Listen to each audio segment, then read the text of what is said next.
All right, everyone, buckle up because today we're diving headfirst into some serious neurology. We've got what looks like someone's intense study guide, maybe even lecture notes. And let me tell you, this stuff is fascinating. Get ready for a crash course on some common but sometimes pretty intense neurological conditions. You hit the nail on the head there. Neurology is a wild ride, but that's what we're here for. Think of this deep dive as your cheat sheet to understanding these conditions. But remember, this is for informational purposes only. It's not a substitute for talking to your doctor. Exactly. Always prioritize your health. Okay, first up on our neurology adventure, strokes. This source calls them CVAs, and let me tell you, they don't mess around. They kick things off with a pretty sobering statistic. Strokes are a leading cause of death and disability. They then break down strokes into two main types, ischemic and hemorrhagic. I always mix those up. Ischemic, hemorrhagic. What's the difference again? Oh, it's easy to get those tangled up. Think of it this way. An ischemic stroke is like having a heart attack, but in your brain. It happens when a blood clot blocks off a blood vessel, basically choking off the blood supply to that part of the brain. No oxygen, big problems. Hemorrhagic stroke, on the other hand, is more like a burst pipe in the brain. Blood vessel weakens, ruptures, and then you have bleeding in the brain. Both are bad news, which is why they hammer home this FAST acronym. Right, because with strokes, time equals brain. This source keeps mentioning the middle cerebral artery, the MCA. What's the deal with that particular artery? Why is it such a common culprit in strokes? Well, the MCA is kind of like a major highway in your brain, supplying blood to a huge chunk of it, including those all-important areas that control speech and language. We're talking Broca's area, Wernicke's area. Mm-hmm. Those ring a bell. Yeah, they do, but a little refresher never hurts. Okay, so Broca's area is like your brain's speech control center. It's how you formulate words and get those thoughts out. Wernicke's area is more about understanding language, so you can actually process what someone's saying to you. Because the MCA feeds these areas, if you have a stroke in that region, it can really mess with your ability to speak, understand language, even move one side of your body. So that explains why someone might suddenly have trouble speaking after a stroke. It's like their brain's language center just went offline. You know, that actually reminds me of something mentioned in this source, Ron Paul's speech difficulties. Do you think it's possible those could have been related to an MCA stroke based on what we're learning? It's certainly possible. And remember how we talked about the MCA controlling movement on one side of the body? Well, people with MCA strokes often have weakness on one side, facial drooping, and as you picked up on, speech problems. It's definitely possible that Mr. Paul's experience aligns with those classic MCA stroke symptoms, but of course we can't diagnose anyone without all the medical details. It's incredible how specialized different parts of the brain are. It's like a well-oiled machine where each part has its own specific job. Speaking of specialization, this deep dive also covers aphasia, a communication disorder caused by, you guessed it, brain damage. And guess what? It often involves those same areas we were just talking about, Broca's and Wernicke's. So if someone has aphasia, how can you even tell which type they have? It can be tricky, but there are some clues. Think of Broca's aphasia as broken speech. They understand you fine, but they struggle to find the right words, and their speech is slow and effortful. Wernicke's aphasia is a different story. Their speech flows smoothly, but the words get all jumbled, and they have a tough time understanding what you're saying. Wow, it's amazing how damage to different parts of the brain can create such distinct communication challenges. And get this, the source mentions music therapy as a potential treatment for aphasia, specifically something called melodic intonation therapy, or MIT. How does music help someone regain their speech? It seems almost too good to be true. It is pretty cool. Our brains are wired for music in a way that involves both sides, not just the left side where language typically hangs out.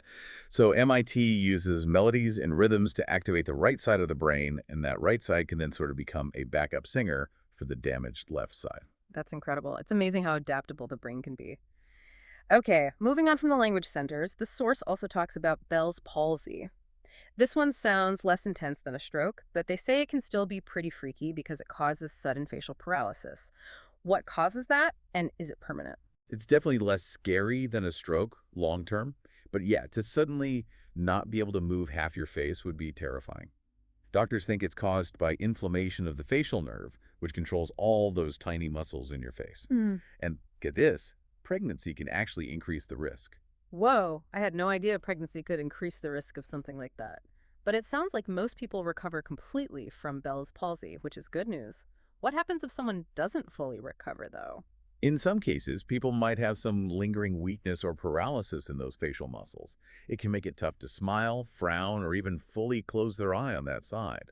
That's why getting on those steroids early on is so important, just like the source says. Those meds can help calm that inflammation down, giving those nerves a fighting chance to heal. Makes sense. Okay, ready to move on. We're about to dive into the world of seizures. I'm seeing febrile seizures, absence seizures.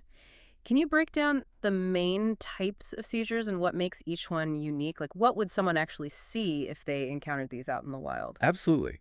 Think of seizures on a spectrum. On one end, you have very localized seizures, like a tiny electrical blip in just one part of the brain. On the other end, you have seizures that involve the entire brain, like a massive power surge. So, on that spectrum, you have those partial seizures, like those simple partial seizures mentioned in the source. Exactly. With those, only a small part of the brain is affected. You might have unusual sensations like a tingling in your arm, a weird taste in your mouth, maybe you see flashing lights. But the important thing is, with simple partial seizures, you don't lose consciousness. Now, on the other side of that spectrum, you have the generalized seizures. These involve the whole brain. Those are the ones people typically think of when they hear the word seizure, right? The person collapses, their body stiffens up, and then they start shaking. Right on. Those are called tonic-clonic seizures. You might also hear people call them grand mal seizures, which is an older term but it's still used. It's funny how some of those older medical terms stick around even when there's a newer, more accurate term, Kind of like how my grandpa still calls the remote control the clicker. Speaking of old terms, it looks like the source also mentions absent seizures, which they say used to be called petit mal seizures. What are those all about? Absent seizures are on the more subtle side. Imagine someone just staring blankly for a few seconds, maybe blinking rapidly or smacking their lips. They're not responding to you. Then, poof, they snap out of it. Absent seizures often fly under the radar because they're so brief and can be very subtle. I can see how those would be easy to miss. Hey, speaking of things that are easily missed or misinterpreted, this source includes this really striking image of a Renaissance painting. It shows an exorcism, which seems totally random until you realize they're talking about the history of seizures. What's the connection? It's a powerful juxtaposition, isn't it? The source uses that image to highlight just how far we've come in understanding seizures. Back then, people had no clue what was going on in the brain, so they turned to supernatural explanations, demons, curses, you name it. That painting is a powerful reminder that what we might consider common knowledge today was once shrouded in fear and superstition. It really is. It makes you wonder what other medical mysteries we're just starting to unravel. Okay, ready to switch gears. Let's talk about something we've all experienced. Headaches. But this source doesn't just scratch the surface. They go deep on tension headaches, cluster headaches, migraines. Can you give us the rundown of those main headache categories and what makes each one unique? Oh, I'm all over this one. I've definitely had my fair share of headaches, especially back in my studying days. But in all seriousness, the source does a great job outlining those main categories, starting with tension headaches, most common type. The classic tight band around the head feeling, right? You got it. It's that feeling of someone squeezing your head like a vice. Not fun. They're usually caused by muscle tension in your head, neck, and shoulders. Think. Stress, bad posture, even Ah, eye strain from staring at a screen too long. right, we can probably blame our modern lifestyles for a lot of those. What about cluster headaches? Those sound a bit more intense just from the name. Oh yeah, cluster headaches are a whole different beast. Picture a sharp, excruciating pain concentrated around one eye. It's often described as feeling like someone is jabbing an ice pick into your head. And to make matters worse, they tend to hit in clusters, hence the very appropriate name. You might get slammed with multiple headaches every day for weeks or even months, and then they disappear for a while. Ugh, that sounds awful. And then, of course, there are migraines. These are notorious for being totally debilitating. They're definitely not your average headache, are they? Definitely not. Migraines are like the VIPs of the headache world. They come with their own entourage of symptoms. We're talking throbbing pain, usually on one side of the head, and it can last for hours or even days. And hold on, because it gets worse. You can also have nausea, vomiting, sensitivity to light and sound, even those weird visual disturbances called auras. Talk about sensory overload. Yeah, migraines are in a league of their own. One thing that caught my eye was how this source mentions caffeine as both a migraine trigger AND, an ingredient in some headache treatments. What's the deal with that? It all comes down to how caffeine interacts with those blood vessels in your brain. In small doses, caffeine constricts those blood vessels, which might be why it's in some headache meds. It's like hitting the brakes on blood flow to ease the pain. But here's the catch. Caffeine withdrawal can actually trigger headaches. And for some people, too much caffeine can trigger migraines. It's about finding that sweet spot, which looks different for everyone. Talk about a double-edged sword. It's a good reminder to be mindful of our caffeine intake, especially if headaches are a recurring problem.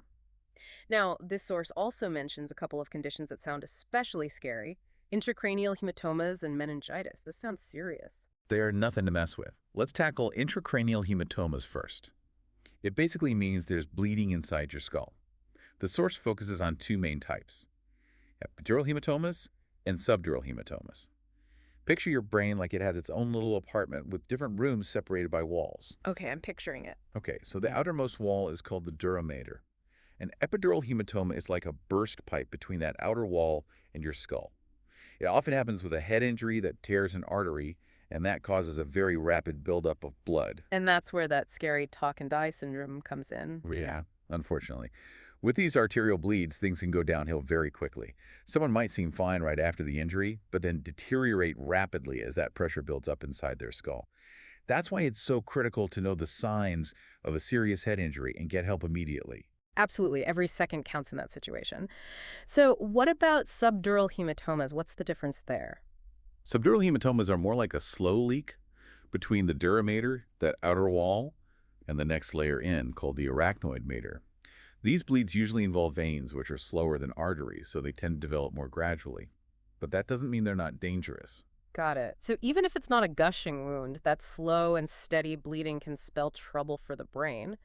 What about meningitis? That one always makes me nervous because it's contagious. What should people know about that?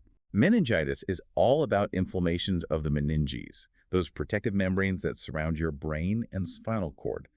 They're like the brain's own personal security detail. The source points out that it's usually caused by an infection, either viral or bacterial. Viral meningitis is more common, but bacterial meningitis is definitely the one you don't want to mess with. Yikes. Okay. What are the red flags for meningitis? The classic triad is fever, stiff neck, and a pounding headache. But the tricky thing is, those early symptoms are easy to brush off. They often mimic the flu. The source really emphasizes that it's better to err on the side of caution and get checked out if you have any doubts, especially if you've been around someone who has meningitis. Good advice. We've definitely covered a lot of ground in part one of our neurology deep dive. You know, it's like those meninges, that security team around your brain. Sometimes our bodies just have a knack for turning against us. Right. Like with those autoimmune diseases you see in this source, multiple sclerosis, or MS, myasthenia gravis, which is a mouthful.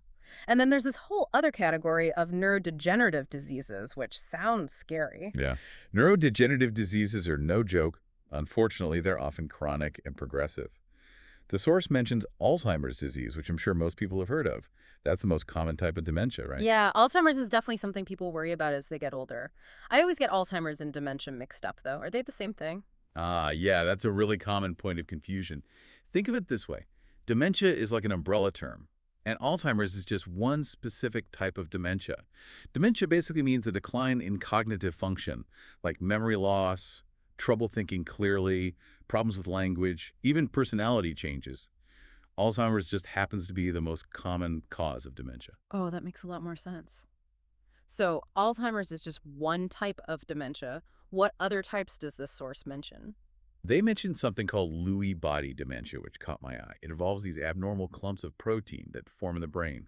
They call them Lewy bodies, and they basically mess with brain function. So kind of like those amyloid plaques you hear about with Alzheimer's, but these are Lewy bodies instead.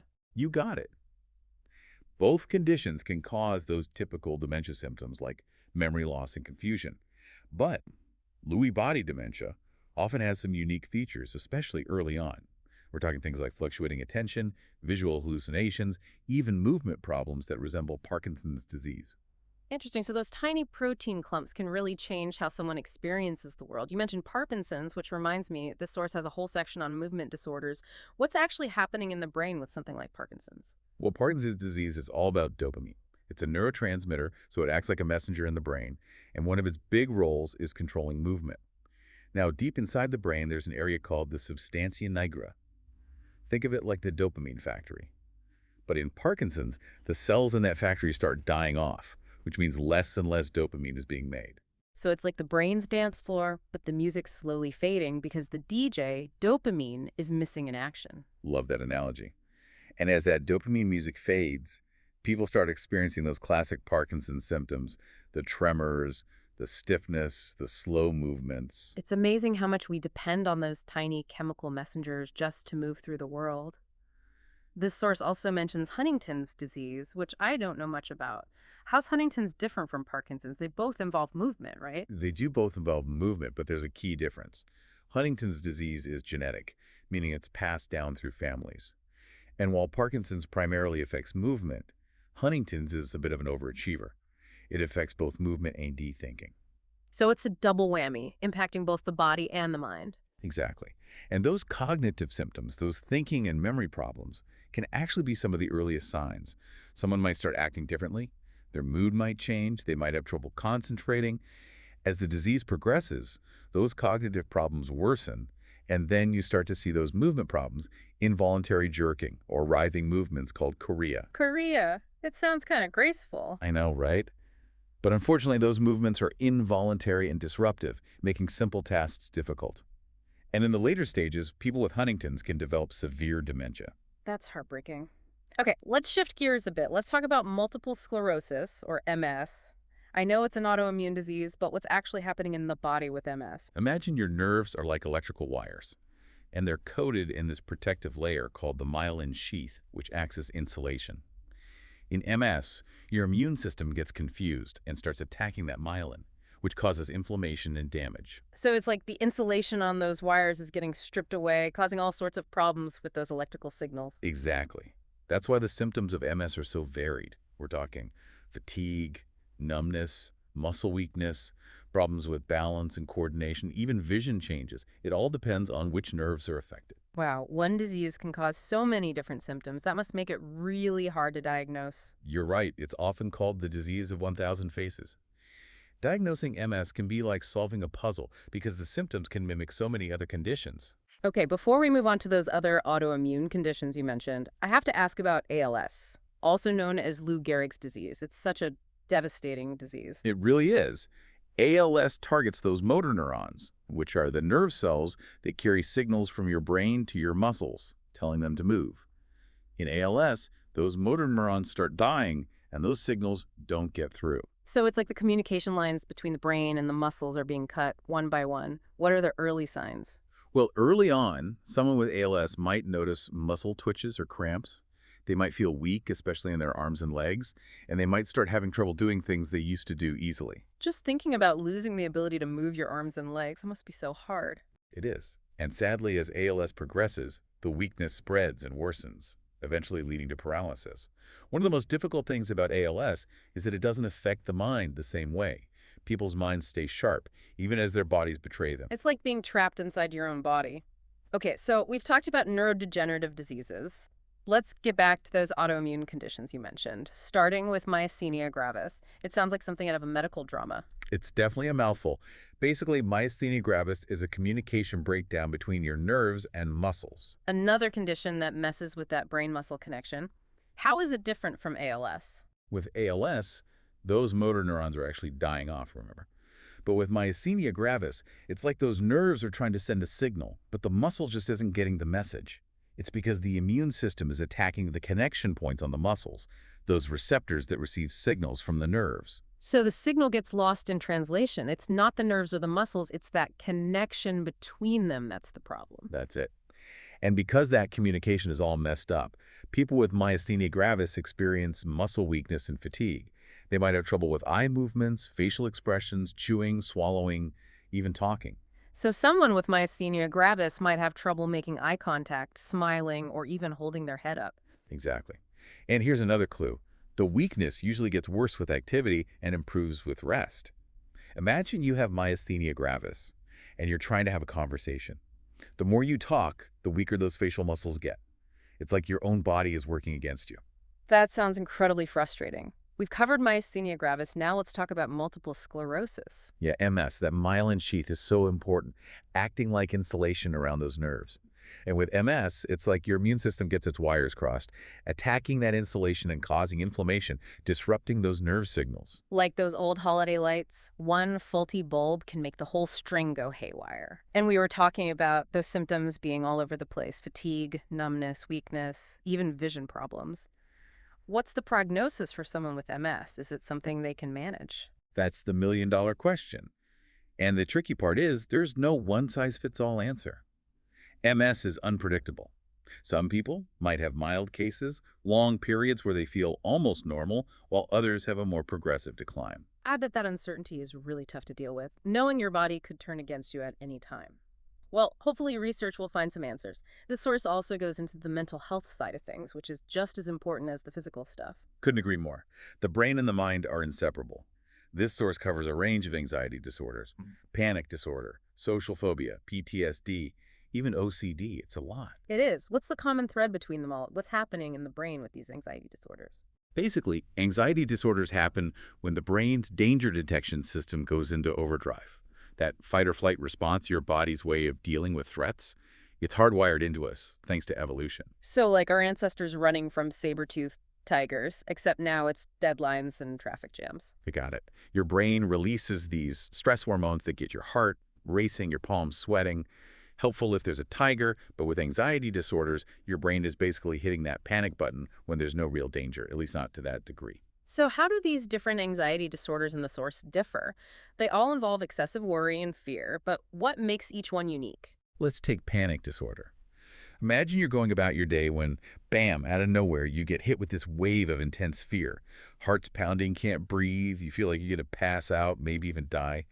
That's a panic attack, and it's a key feature of panic disorder. That sounds terrifying, like your own body is betraying you. What about social phobia? It's basically an intense fear of social situations. Exactly. People with social phobia or social anxiety disorder are terrified of being judged or humiliated in social situations. They worry about saying the wrong thing, spilling something on themselves, just being seen negatively. This fear can be so intense they avoid social situations altogether, which can be incredibly isolating. Like their inner critics on high alert, making it impossible to relax and actually enjoy those social interactions.